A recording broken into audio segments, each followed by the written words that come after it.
Làm gì ư?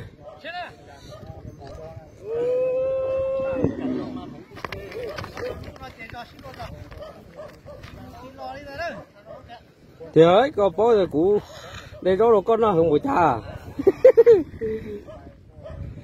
Tại thế nhưng là chỉ tao hay là chuẩn đâu nó bỏ xuống là thế gì đó. Ơi.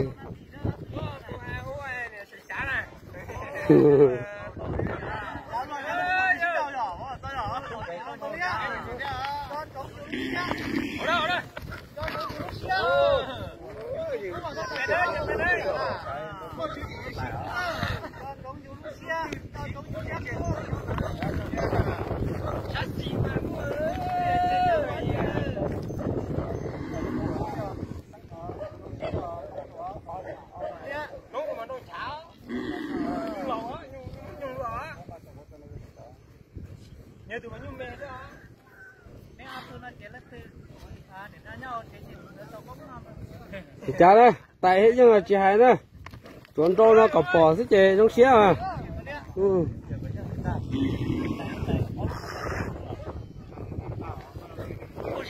Tôi là nên trâu là chè trâu mẹ xí được chín chắn à, tôi đúng là. Thế mà.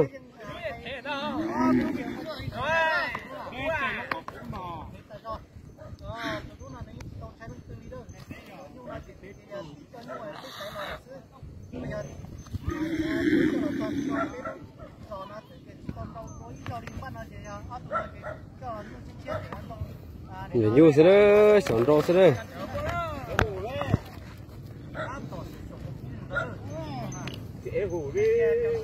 Ê hù mẹ, có cha chị hù đấy.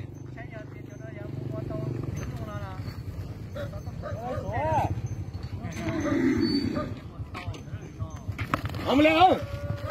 Đấy, nói.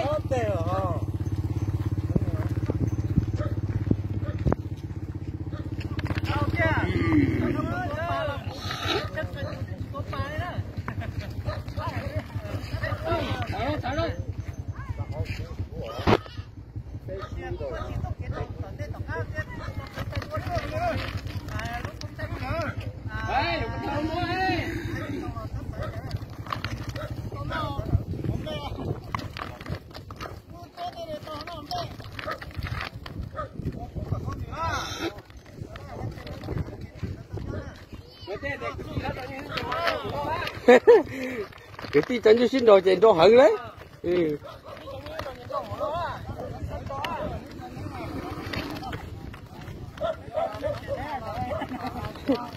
Chị cha nhìn cho xích chính theo.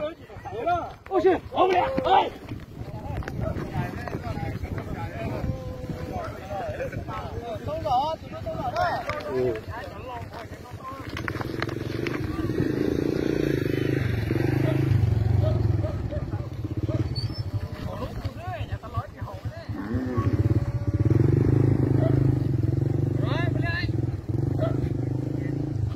Chúng là tuyên xe xe. Wow, chào cú đây. Nửa uốn ơi, nửa thóc uốn xe đây. Ơi, siêu trả đây.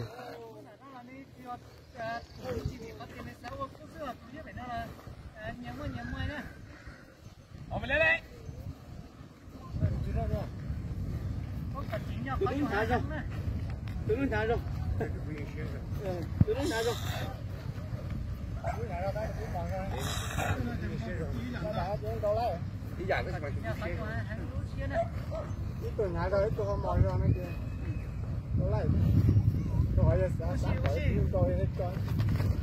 Sắp bỏ cái kia sẽ cho thôi.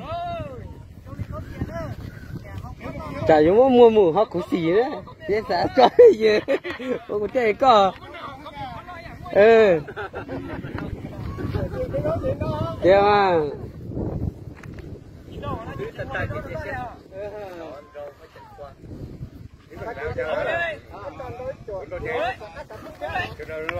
Ôi! Ôi! Ôi! Sao á? Trồng tiếp chưa? Ôi ơi! Ôi!